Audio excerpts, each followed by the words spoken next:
All right, well, let's go ahead and get started. Thank you so much for being here for the Kentucky Monthly Climate Perspective on Drought and Hydrologic Conditions for May of 2022. I particularly appreciate you being here today, given that a reminder email was not sent out. Unfortunately, I got locked out of our email at the worst time. So I appreciate you being on, and I hope that you can pass along the word to anybody that may have missed the Zoom and refer them to the YouTube live that we'll have ready at the end.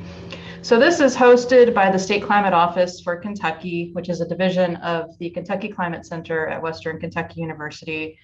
And I want to make sure to acknowledge that we have a great partner group that we work through whenever we present these webinars. It is in partnership with the National Integrated Drought Information System and in coordination with the Midwest Drought Early Warning System, as well as our partners at University of Kentucky and the Kentucky Division of Water. The next regularly scheduled webinar will be Thursday, June 2nd at the same time, 1 p.m. Central, 2 p.m. Eastern. This is again being recorded and will be available for viewing later on our YouTube channel. We had the opportunity to look around at our Kentucky Mesonet webcams, and we found some horses, which I thought was very suitable given Derby weekend. So happy Derby coming up, and that we usually have occasional horses that show up in this field over in Breathitt County, and it was great because we actually had multiple ones to choose from. So we're excited to be able to capture them as well. Basic outline for today's webinar: we'll discuss the recent conditions. We'll discuss some of the impacts and agricultural impacts that we have seen, as well as the outlooks for the upcoming months and into the summer, and conclude with a summary as well as questions and discussion. The previous slide had the image of the horses, but I wanted to bring this comparison as a sign of what happened last month. We had this image from Breathitt County with a controlled burn. And this month, we have this image from Breathitt County with, it's completely starting to grow back. And personally, I found that very impressive given how little it's rained in that area. And we'll talk a little bit more about that as we move on through the webinar. But impressive green up, and unfortunately no horses in this picture, but we do see the nice vegetation that started to grow back. So moving into the precipitation and what we have seen. So the past 7 days, we've had some pretty widespread rain across the state. Everywhere seemed to get at least a little bit. There is an area over near the Owensboro, McLean County area that had lower rainfall than the rest of the state. But the key part was that the eastern part of the state did receive some rain. Looking at the 30-day, so this is looking back into the beginning of April. This is pretty typical of what we've seen so far. We saw a lot of rain in Western Kentucky. That's where a lot of the storm patterns have been sitting on and kind of moving up through the central part of the state up toward Louisville. And Eastern Kentucky, unfortunately, just not getting the rainfall that it needs.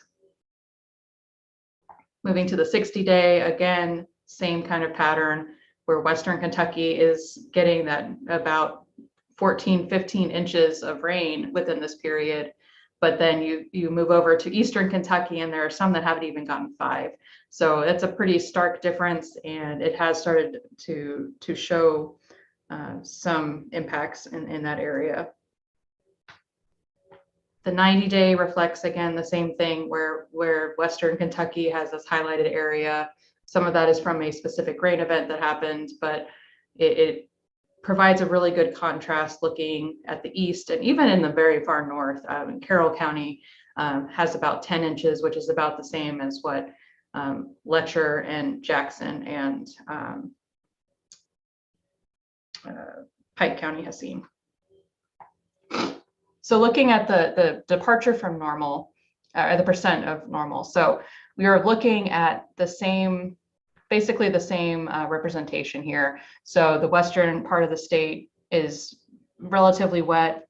Eastern part of the state is relatively dry. Again, there is an area in northern Kentucky that we are starting to see become drier in the longer term. But hopefully with some of these rounds of rain that we're seeing today, that will help relieve that. Temperature differences. So April was cooler than normal, and we noticed that in all three of these temperature variables, in the average temperature, maximum temperature, as well as minimum temperature. And it's actually most notable in the maximum temperature. We had highs across the board that were a bit lower than normal on the days that it wasn't 80 or 85 outside.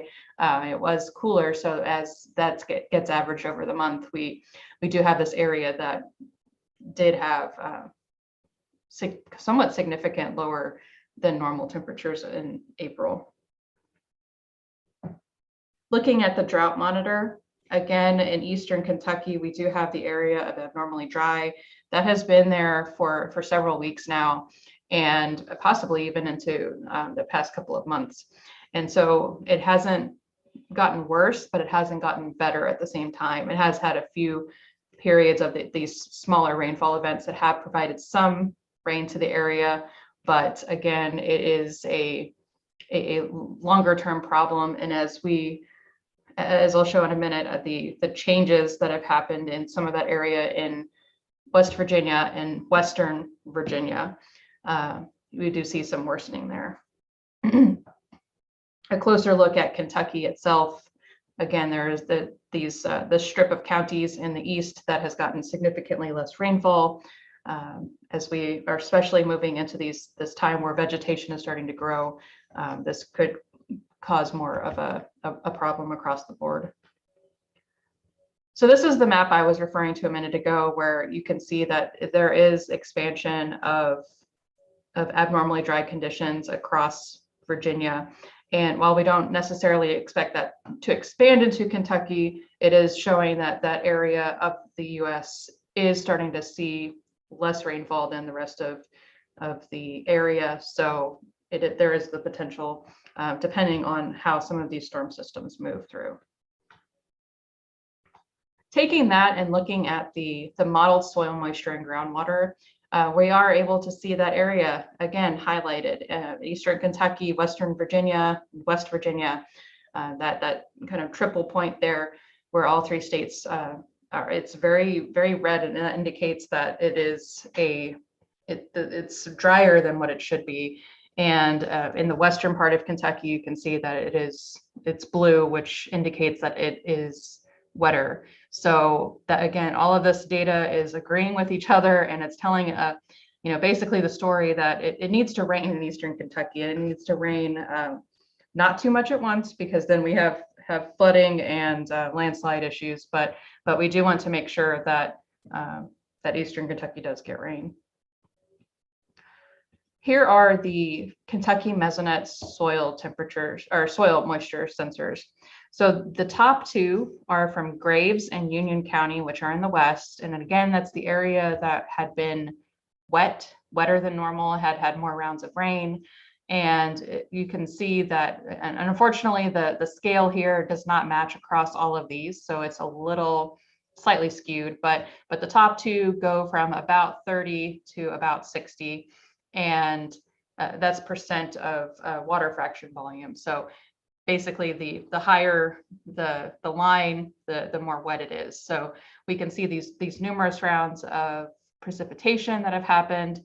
You can also see that there was a period where this is the time toward the end of the month where we had reached into the 80s and such, where we were not only not getting rain, but it was getting warmer. So you could see there's this period where it does start to dry off, but then it rained shortly after the beginning of May, and we started to see that replenishment. The bottom two, one is Todd County, which is in south central, southwestern Kentucky-ish, but we did see that it was drier. It's on the southern end of the county, so it's very close to the Tennessee border. And so it's a little bit out of the path of where most of the rain had fallen. So we did see that that's one of the stations that has had the longest period without measured rainfall. And it was pretty notable within the soil moisture. On the right is Clinton County.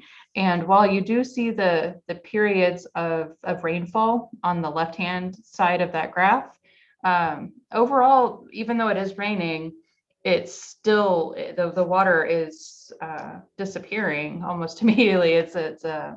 It's not holding the water, it is evaporating, and it is not staying in, as you can compare to the top two, where the soil is retaining the water, and we're able to see that response. And so with Clinton County, that is in southern Kentucky, but a little bit farther east.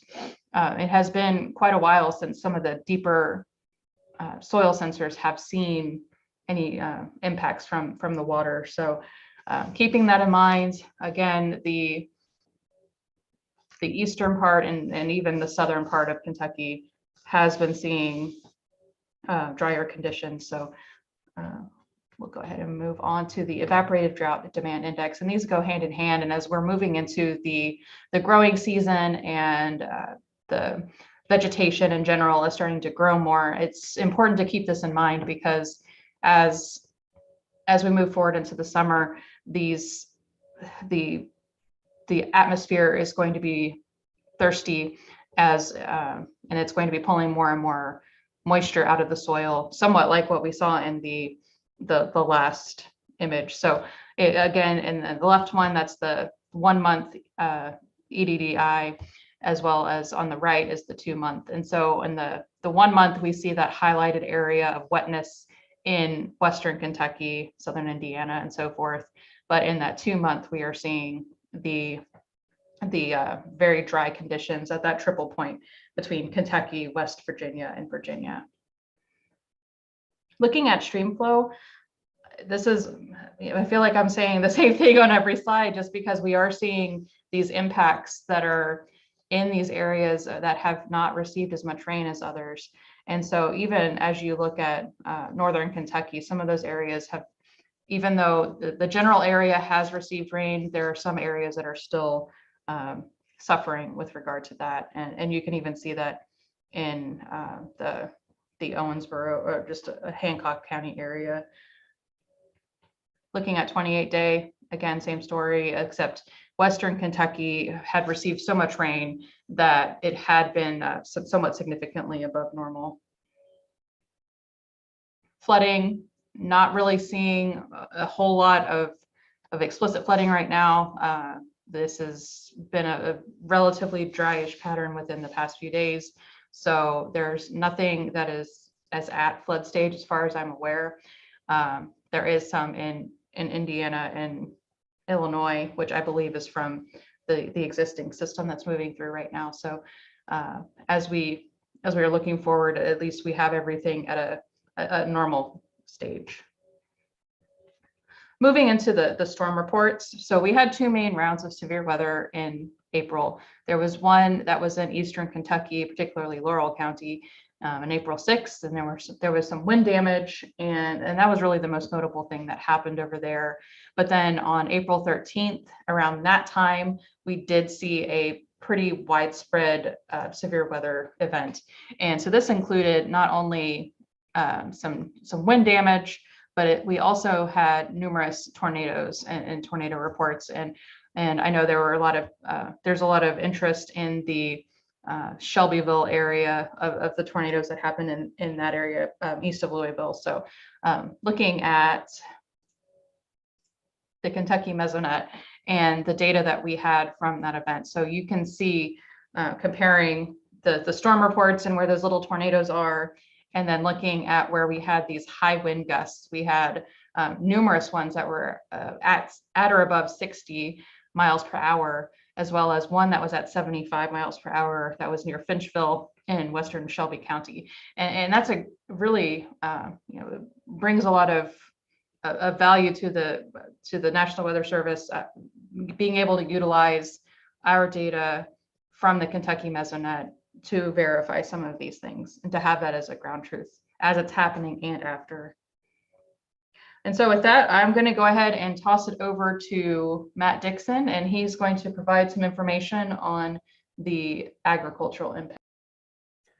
All right. Thanks, Megan. April did carry some positives and negatives. Looking at the negatives first, corn planting is running well behind schedule this year with the wet conditions we saw throughout April across the major grain producing areas in Kentucky. As Megan stated earlier, much of Western and Central Kentucky saw 6 to 8+ inches over the past 30 days. I think if I remember the map right, there is even one station above 10. Combined with some bouts of cooler temperatures, planting and emergence has been a slow go. Looking at the table, only 26% of the crop has been planted, which is 16% behind the 5-year average of 42% this time of year. Looking at the left side of the graph on the bottom, up until this past week, when we finally saw a decent period of dry weather, progress kept falling further behind with each passing week. Just for comparison's sake, we were already halfway done with corn planting in 2021. But last year we did have a dry month of April, so exact opposite from 2021 here in 2022. Considering the warm and dry conditions in the forecast from Sunday into mid next work week, I imagine we'll see these numbers take a huge jump over the next couple of weeks. But for right now, still running well behind. We do have a few wet days ahead, but once again, with dry conditions Sunday into at least it looks like next Wednesday, we should be able to make good progress. Crop conditions still running predominantly good, but this doesn't quite tell the whole story. There has been some concern with hay growth this year. While it has been fairly cool and even a bit drier across the eastern half of Kentucky, I've talked with some other extension specialists here at UK, and the bigger culprit this year appears to be high fertilizer prices. We had a cool April last year, and we didn't see this kind of reduction in hay growth. I helped write an article with these specialists recently, and the biggest takeaway is fertilizer being sold at record highs. There is some concern this could bring hay shortages into play later this year. One of the county agents from Adair County commented that he expected the demand for hay this fall to be huge. So something to watch. We don't ever want to see a drought in Kentucky, and it's been a while since we've seen one. But if there is ever one year we definitely don't want to see a drought, it will be 2022. So can we go to the next slide, please, Megan? So we aren't the only ones looking back at planting again, running behind on corn planting this year across the United States. The map on the right shows the departures from the 5-year averages for planting across each state. We're 16% behind, but looking around the area, Illinois is 36% behind, Iowa is 33%, Missouri 25% behind. So in some aspects, we're looking kind of good here in Kentucky. Most of the reasoning has not only been a wet start to spring, but also very cool temperatures. While Kentucky was close to or slightly below normal in regards to April temperatures, the rest of the Midwest ran predominantly cooler than normal. If you look up there in the northern plains, you even see the darker shades of green and some blue, showing temperatures 8 to 10 degrees below average. So the cooler temperatures will have an impact on those 2-inch soil temperatures, where we want them to be at least 50 degrees for several days before planting corn. Preferably, though, above 60 for more uniform emergence in the field. So also, just as a side note, I was watching the Midwest climate impacts last week, and I did not know this at the time, but North Dakota even had to deal with a late season blizzard mid-April, where some portions of the state saw more than 18 inches of snow. So luckily we aren't seeing any of that down this way. So next slide, please, Megan. So lastly, it's been a pretty good year for frost and freeze here in Kentucky. We've avoided major late season frost and freezes. Alfalfa and winter wheat have turned out fine. And I'm hearing similar statements from horticulture. We should be done with the threat this year. I included a look on this slide, the dates at which there is a 10% chance of seeing another freeze this year across the state of Kentucky. Many have already surpassed this date or getting close. Considering the upcoming heat wave next week and the outlooks, it looks like we're done with frost and freeze in 2022. We won't have another May 9th, 2020 on our hands. So that's some good news. Lastly, just to close, I am presenting at Winter Wheat Field Day next Tuesday, May 10th in Princeton, Kentucky. If you're in or around the area, this year, I'm focusing on the shift in our climate during the months of May and June, critical for winter wheat, in addition to a look ahead at the forecast this summer and a review of the December 10th tornado outbreak. Speaking of, I'll try to give an update on the facility in next month's update. But despite the setbacks from the tornado damage, I can report that research is starting up for the growing season. And that's what I have. And I'll send it back to you, Megan. Something I might add, it sounds like you guys have the Mesonet station going back up in Princeton, if you want to comment on that. Yeah, absolutely. I can speak to that for just a second. So we are still working on getting the full station back up and running. However, we have been able to outfit the lower section of the tower. So it kind of works out because most of our sensing is done within that bottom 10 feet. So we have been able to put back out our temperature and relative humidity, our precip gauge, our soil sensors, I think, are still working on coming back online. And some of the I think the 2-meter wind speed that we thankfully were able to get the state climate record measured off of. I think that is out there. So we have a lot of instrumentation. We just don't have the 10-meter wind speed, I think, and then the 9-meter temperature. And so those are really the only things that are lacking there. So so we have slowly but steadily been able to get that back up. And I know that across the board over there in Princeton, it has been a really tough situation. And I think everybody has done an amazing job getting through it.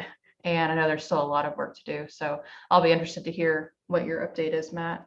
So with that, we'll go into the outlooks and the forecast for the near term and for the next few months. So this is the quantitative precipitation forecast for the next 7 days.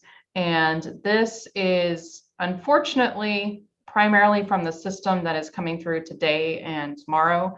So as Matt just mentioned, the rest of the next week is going to be relatively dry, relatively hot, and moving to the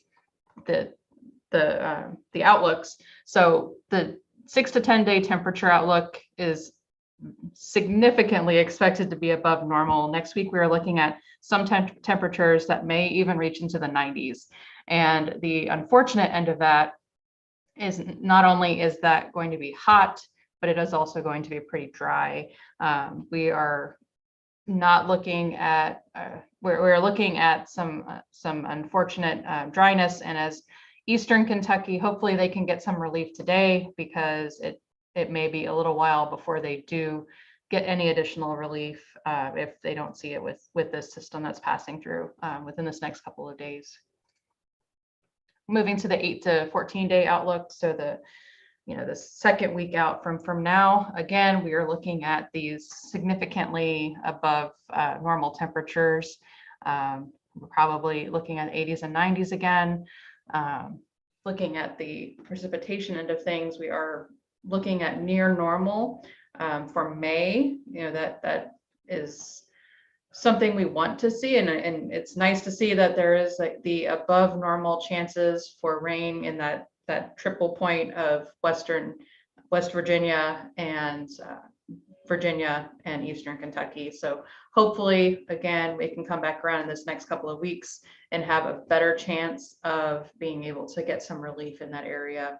And again, kind of going back to the evaporative drought demand index and seeing the combination of both the high temperatures and the at or below normal precip, it could be concerning. So we need to keep a really close eye on the impacts that we may be seeing in some of those areas. Looking at May as a whole, we are looking at above normal temperatures and equal chances across most of the state. As we move into the latter half of the month, it looks like we are probably going to even out a little bit with regard to temperatures as well as the precipitation. Otherwise, within this next few weeks, as we mentioned, we are looking pretty hot and pretty dry. For the seasonal outlook, basically, as we move into the summer, the latter half of May and into the summer, we are seeing some of the patterns shift so that we are going to be looking at more rain, hopefully moving into the area as systems are able to move through, and also perhaps the temperatures evening out a little bit back to normal. At least it doesn't mean it's going to be cold, it just means it's going to be normal. So that means, again, that the temperatures in the 80s or so. But the important thing, almost more than anything, is that we are able to get regular rainfall. So fingers crossed that starts moving back to normal and not too much above normal, because again, whenever we do see these high intensity rainfall events, we see a lot of immediate impacts and not really satisfying the long-term impacts. And so this goes hand in hand with La Nina. As we are looking at what the La Nina forecast is, we are expected to see this throughout the rest of the summer. There's a possibility that it may start waning and going back to neutral as we reach the fall. However, the La Nina phenomenon does impact our Kentucky weather so that is part of why we are seeing some of the longer seasonal patterns as we do in the previous slide. Moving into the monthly stream flow outlook and flooding risk. So this is the average mean daily stream flow outlook for May 2022. So combined with what we just talked about, we are looking at what looks to be about normal. That area in eastern Kentucky, again, is possibly on the edge between below normal and normal, but it's not showing up in the data points here. So we want to, again, keep a close eye on that area to make sure that stream flow is not being impacted. Seasonal flood risk outlook. Most of Kentucky is looking pretty good as we are able to get these rainfall events that are happening. It does keep things moving and it does keep everything managed. So the flood risk at the moment is not significant. There is some in that southern Indiana and southern Illinois area that does have some impacts, but that is mostly because of this, some of the rainfall that's moving through today, as well as some of the others that will be seen. The significant wildland fire potential outlook. Thankfully, we are not in the Central Plains and Southern Plains. They have had a really rough time, as I'm sure you've heard across in the news. Kentucky is pretty well preserved from any of that. We do see wildfires occasionally. Mostly not expansive like what is seen in those other areas, but it is a possibility and it is something we're susceptible to. So as we do see drier conditions as we move forward into the summer, we would want to make sure that we're taking proper precautions. So in the end, summary, the continuing dry conditions in the east are concerning, and again, the outlook and the likelihood of warmer and drier than normal conditions are also concerning. Parts of eastern Kentucky remain being designated as abnormally dry by the U.S. Drought Monitor, and hopefully we don't see that worsen, but there's absolutely the possibility that the combination of those warmer temperatures and drier temperatures could expand that area or worsen.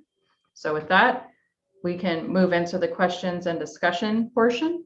And if you want, you can unmute and ask a question, or you can type it into the chat box, or if you're watching on the YouTube Live, feel free to type into the chat box there. And we'll go ahead and give a few minutes for that.